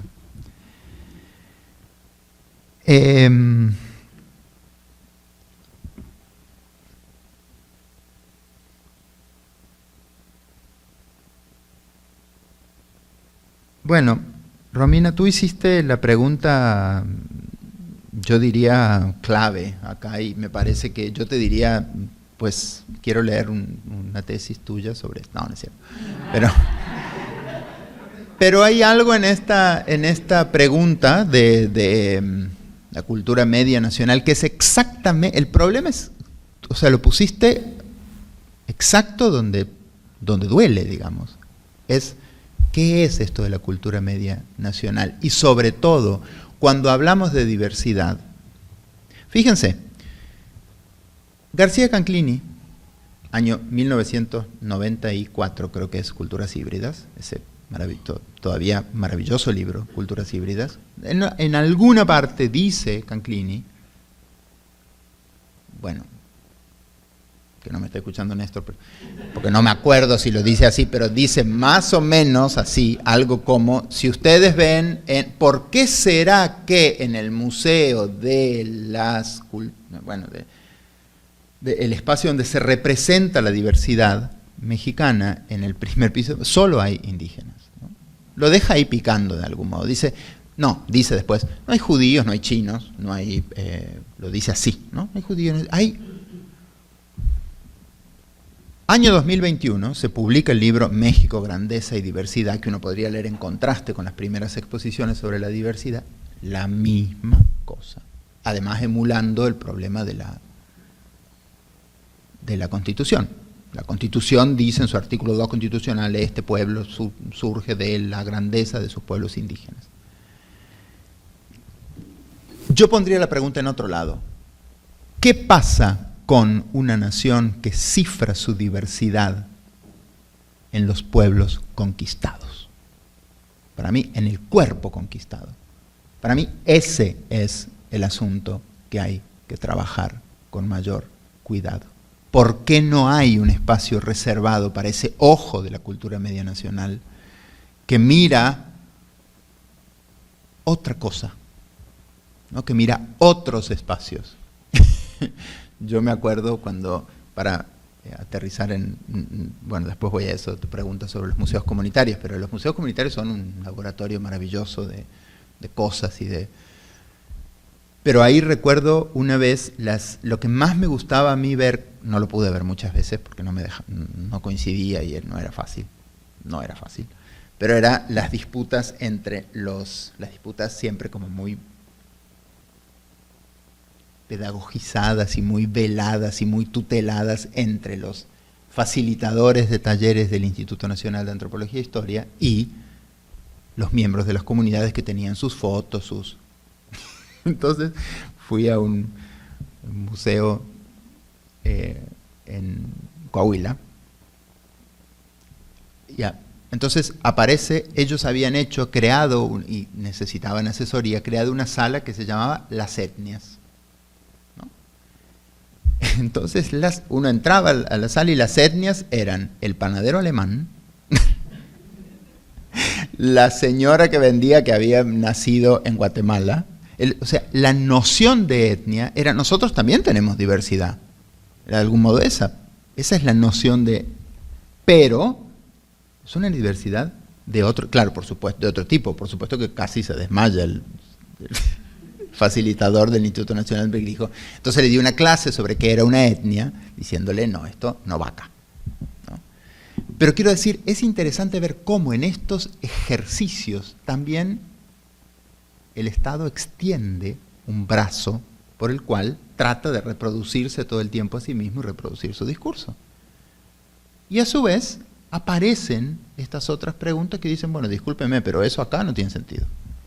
¿No? Que era un poco lo que estaba devolviendo la comunidad. Eso aquí no tiene sentido. Ahora, esto que tú decías sobre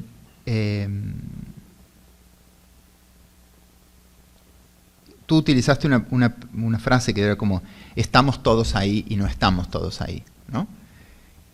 Eso es exactamente lo que dijo yo hice visitas guiadas, como una etnografía con visitas en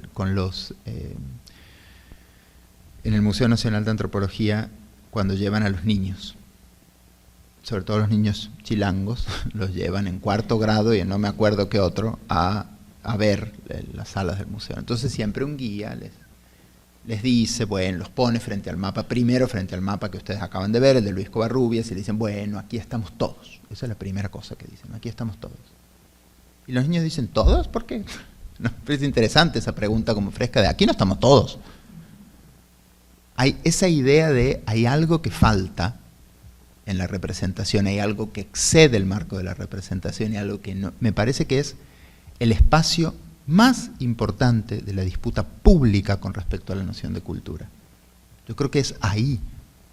¿Qué pasa con...? Hay una disputa muy fuerte sobre la idea, como si se quisiera tapar todo el tiempo la idea de cuerpos no normalizados. Fíjense si eso aparece en algún espacio sobre la diversidad y sobre todo cuando se habla de diversidad cultural. Parece que eso pertenece a otro terreno, ¿no?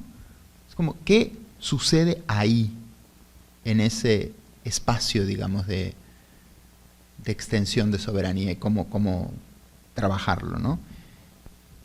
Y Fernando, bueno, sobre los museos comunitarios, no quise, sí, bueno, puedo hablar como 3 horas porque me apasiona mucho y me gusta y tengo como mucha cosa ahí, pero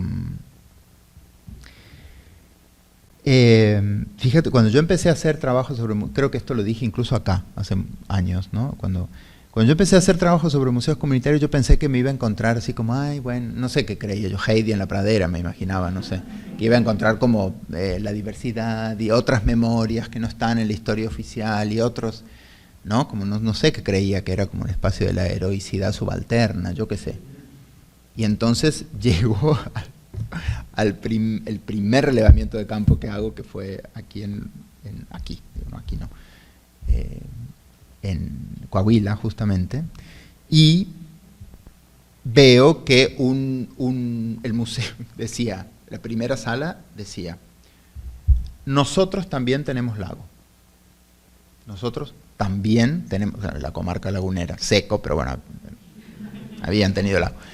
Pero esa idea de nosotros también tenemos lago, que era una especie de inscripción en la historia nacional. Era, oigan, hello, nosotros también tenemos eso que se reivindica como el centro de lo nacional.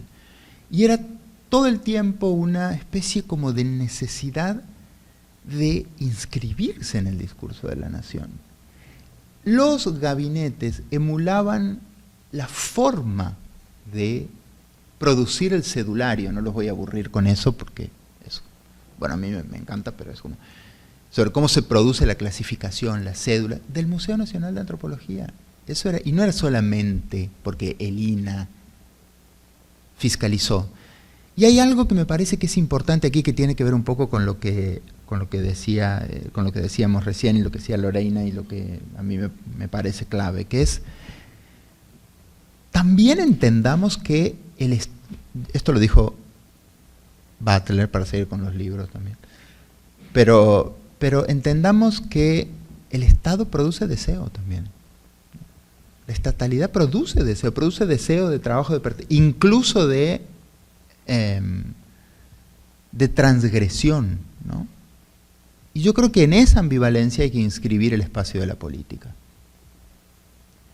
Recuerdo, para decir esto, para dar un ejemplo muy concreto, recuerdo, porque yo estaba presente, porque observaba cuando fue la discusión enorme sobre la ley de identidad de género en Argentina, ¿no? Entonces había dos grupos, un grupo que decía, pero ¿por qué ustedes se inscriben en el espacio del Estado? ¿Y por qué quieren otra crucecita para que el Estado diga sí, el no binario, yo qué sé, cualquier cosa, no, lo que sea, ¿no? Pero ¿por qué? ¿Por qué una demanda? Y entonces el grupo más militante decía, porque así, está bien, sí, nos estamos inscribiendo en un discurso de Estado, pero también así el Estado se extiende a sí mismo y se modifica, y es necesario ese paso en términos de la reformulación.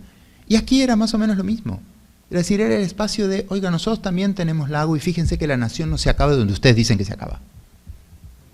Pero es inscribirse en ese lugar de la nación para decir, la cosa no termina aquí, ¿no? Entonces, no es, yo mucho tiempo, o algún tiempo, cuando trabajaba en museos comunitarios, decía, me debatía, ¿no? Decía, bueno, pero esto es como, la ideología de la nación lo cooptó todo, ¿no? Y después me di cuenta que yo estaba equivocado, que no era tan simple. Yo me acuerdo, con esto cierro y después podemos hacer otras preguntas si quieren, pero me acuerdo en Jamapa, Veracruz, en un encuentro de museos comunitarios, que la verdad es que yo siempre digo que lo que más me gustó fue hablar con la gente que era más periférica al museo mismo, al lugar de los museos, y que eran las cocineras, las que hacían la comida para cuando eran los encuentros nacionales y venía un montón, las delegaciones de todo el país, más que hablar con el del INAH, que ya tenía un libreto así, todo, y además que me miraba a mí como un bicho raro siempre, como este güero medio raro, que además no es ni mexicano y que está trabajando esto, bueno, en fin, era como una figura extraña. Y entonces en un momento una mujer, doña Carmen, me acuerdo perfectamente, cocinera del espacio de los museos, de ese encuentro, y me dice en un momento, aquí no se entiende nada, toda esta gente que está aquí no sabemos ni quiénes son, ni de dónde vienen, ni qué hacen, ni dónde están. Y yo digo, bueno, ¿no? Mientras todo era como, ay, sí, qué bueno que están todos visitándonos porque somos todos hermanos y somos todos comunidades. Y doña Carmen me dice, ¿qué hermanos ni hermanos? Yo no conozco. Y entonces en un momento me dice, yo le dije al maestro era el que curaba el museo, yo le dije al maestro, ¿por qué no empezamos el acto cantando el himno nacional? Y el maestro me dijo, pero no, doña Carmen, ¿cómo vamos a cantar el himno nacional y le vamos a hacer el juego al poder y al Estado y no sé qué? Ella lo decía de una forma un poco más simple, y entonces me dice a mí, y yo le contesté, mire, yo sé que existe ese pueblo de Oaxaca porque lo aprendí en la escuela. ¿Por qué mejor no cantamos el himno nacional y después mandamos a México a la chingada? ¿No? Era como esa idea de, hay un espacio en el cual podemos empezar a hablar, que es ese espacio de la nación, aunque sea para después sí fracturarlo, fisurarlo y plantear otro espacio de lo político. Pero hay un núcleo significante que nos permite tender un puente, ¿no?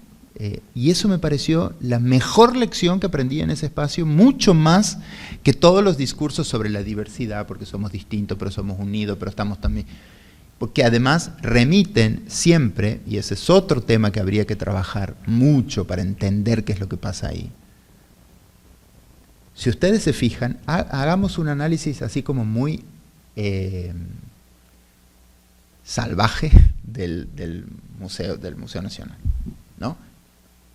¿Cuántos de ustedes fueron al Museo Nacional de Antropología de acá? Casi todos, ¿no? Bueno, una mayoría, diría yo.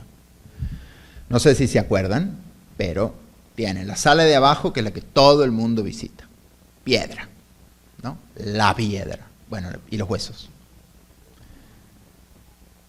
Y arriba, Heidi, otra vez, ¿no? Mundo bucólico, maravilloso, cestería. Bueno, por lo menos era así. Pero quiero decir, fíjense lo interesante de este punto. Lo que uno encuentra abajo no es solamente piedra, es una potencia bélica todo el tiempo, sacrificios, ¿no? Instrumentos bélicos, instrumentos de poder, instrumentos de fuerza. Y arriba no hay una representación de la violencia. Ni una. Es más, no supieron qué hacer con el movimiento zapatista. Porque dijeron, como que algo vamos a tener que decir, ¿no? Había que decir algo el movimiento. Entonces dicen, ay, esta gente sí es un poco conflictiva. Tienen un poco raras, ¿no? Pero sí, tienen conflictos desde el siglo XI. Fíjense lo interesante, la operación temporal que hace el museo. O sea, los conflictos que tiene no tienen nada que ver no tienen nada que ver con nosotros, con el Estado mexicano. Vienen de allá, el siglo XI, ni la conquista había empezado. O sea, más allá de la veracidad que pueda tener que haya conflictos del siglo XI, realmente presentar el movimiento zapatista como, no lo presentan, como hablan del conflicto de, no me acuerdo, de la Selva Lacandona. Tin, tin, tin, tin. Bueno, lo matizamos un poco. Pero lo que me parece interesante acá es cómo abajo hay una potencia de pueblo representada todo el tiempo, hay una potencia de soberanía representada todo el tiempo. Y un pueblo que hay algo que defiende, hay guerras, ¿no? Unos contra otros, los otros contra los otros con instrumentos sacrificiales, bueno, no me acuerdo los nombres y no voy a meter la pata, pero ¿qué pasa? Que esa potencia de pueblo, esa potencia de defensa, esa potencia de soberanía fue sustraída. Y arriba hay belleza pacificada. ¿Qué hay ahí? Yo creo que lo que hay es la sustracción de que esa diversidad existe solo en tanto una diversidad pacificada por la fuerza de un Estado, cuya historia no está ahí, cuya historia está al lado, en el Museo Nacional de Historia, en Chapultepec, ¿no? En el Palacio. Quiero decir, ahí es donde se separa el complejo de exhibición y uno dice, bueno, acá eso es un acto, eso es un ejercicio muy sutil de lo que se está exhibiendo y del poder. Los indígenas de hoy son pacíficos, viven en tradiciones específicas, siguiendo... Pero, ¿qué pasa? Que se conjura la violencia. Hola. La violencia se conjura porque hay un dispositivo ahí que la hace funcionar de otro modo, porque fue sustraída por un Estado. Fíjense, y la última cosa que digo, y termino con esto, esta cosa. Si uno mirara, ¿no?, ese museo, el Museo Nacional, y mira el Museo de las Fuerzas Armadas. Hasta hace 3 años, ¿saben cómo empezaba? ¿Cuál era la primera imagen del Museo de Fuerzas Armadas?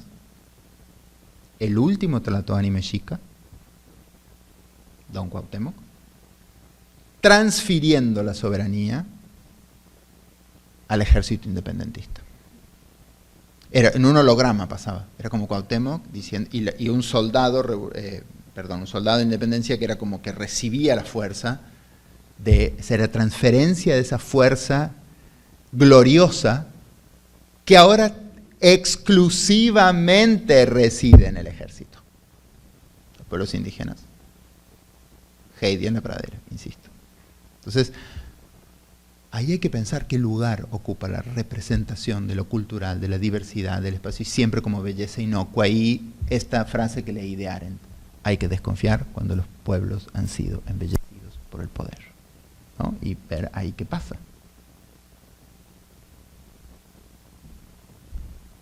Digo yo.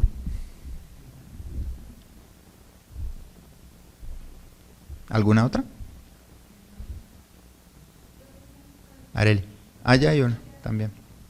Yo nada más una especulativa. Adelante, me encantan las especulaciones. Si tú estuvieras en la posición de curar o de hacer algo con los objetos que están en ese primer piso del Museo Nacional de Antropología e Historia, ¿qué harías? Digo, no deja de ser un espacio institucional, pero como... Yo haría la primera... una parte la puedo decir aquí, otra no. Pero, no es cierto. Una de las cosas que haría, que a mí me parece clave, que es algo que han optado, por ejemplo, yo sé que es una cosa de expiación de culpas, todo museo es un dispositivo de la modernidad y de la colonialidad, si queremos. No podemos escapar de eso, pero para mí eso no es suficiente para decir, no sé, cerremos los museos, en absoluto. Creo que necesitamos los museos son clave. Pero yo trabajaría mucho con dispositivos, primero, de la historización de los museos. Una cosa, hacer del museo una historia de sí mismo, creo que eso es fundamental. Por ejemplo, exponer cuáles han sido las estrategias curatoriales desde que se crea la primera expedición y visita etnográfica y decir, fíjense, la llamamos expedición y visita.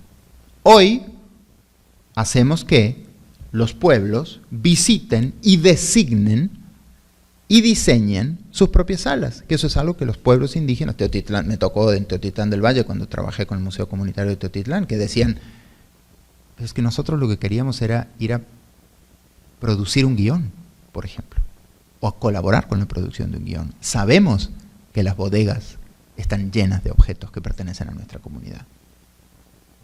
¿Por qué no podemos nosotros decidir qué se pone y qué no?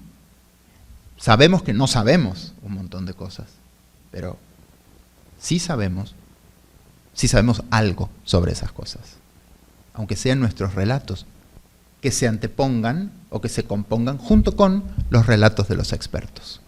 Yo creo que yo haría 3 cosas. Una, la historización de las estrategias curatoriales. 2, el trabajo de los saberes, digamos, expertos con los saberes, entre comillas, comunitarios, porque lo que veríamos ahí es una yuxtaposición bastante interesante de los discursos. Y por otro lado, una cosa que yo aprendí en los museos comunitarios, que me pasó varias veces, es que me decían, acá no se puede experimentar. Ellos me decían, acá no se puede experimentar. Bueno, no me lo decían quizás con esas palabras, pero me decían, me acuerdo una, también en Jamapa, la señora, no Carmen, sino otra, que me decía, yo no entiendo por qué no podemos crear, yo he propuesto varias veces que creemos un museo de lo que no tenemos. Romper la lógica de la reliquia. Eso para mí es otra cosa básica del museo. Hay que romper la lógica de la reliquia, de la lógica metonímica de la reliquia, de te muestro el cacharro no sé cuantito, que entonces hace referencia metonímica a toda la cultura de los narigones de remojadas de Jamapa, por ejemplo. ¿Por qué en vez de hacer eso no mostramos lo que la historia nos negó? Por ejemplo, lo que pasó con los ejidos cuando pasó la carretera, y mostrar la fotografía de lo que pasó con los ejidos cuando mostró la carretera, lo que perdimos en esos ejidos. Cómo cuando pasó la carretera nos quedamos sin acceso a las piezas y sin acceso al control sobre las piezas que removió la carretera, ¿no? todo eso que, o sea, mostrar el dispositivo museístico también y el dispositivo arqueológico, que es un dispositivo en sí mismo violento. Mostrarlo, hacer de eso un motivo de la exhibición y decir, esto no excluye que podamos contemplar la belleza de la tradición, pero hay que mostrar ambas caras para entender cómo el dispositivo patrimonial está investido siempre de una lógica extractiva y violenta. Por ejemplo, digo, esas serían posibles estrategias. No vendría siendo muy popular la estrategia. Pero bueno, ese es otro punto. Pero lo están haciendo, fíjense, imagínense, ahora resulta ser que los franceses lo están haciendo. Después, ahora para expiar sus culpas, pero Cueb-Hanly ya lo hizo. Y el Museo de l'Homme también.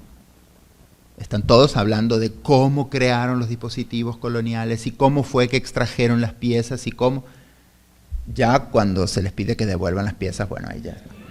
Bueno, no sé si para tanto nos da la culpa, pero bueno, incluso ese es un gran tema para México, el problema de la restitución. Pero es un problema, no estoy diciendo que es un problema porque no se restituye. Es un problema pensarlo. ¿Restituir a quiénes? ¿Cómo? ¿De qué manera? ¿Cómo hoy se define quiénes son los herederos de determinadas piezas? ¿Cómo definimos eso? ¿Cómo discutimos eso? No es tan simple. Y eso creo que habla de una necesidad de los museos de reconfigurar un poco la característica misma de su nacimiento. Pero bueno, ella, claro, me preguntan sobre lo que se puede hablar hasta mañana y no quiero aburrirlos. Pero ¿quién más tenía una pregunta o ya no? Ah, no, Arely, ¿tú o no? ¿No?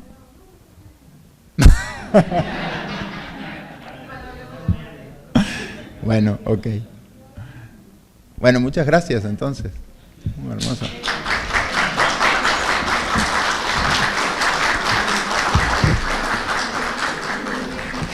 Agradecemos a nuestro invitado y a todos ustedes por su apoyo y participación. Con esto damos por concluida nuestra sesión de hoy y les invitamos a la presentación del libro Antología de la Memoria de Nuestra California a través de la lente de Francisco Aramburu el próximo 21 de febrero a las 6 de la tarde en este mismo espacio. Muchas gracias y que tengan excelente noche.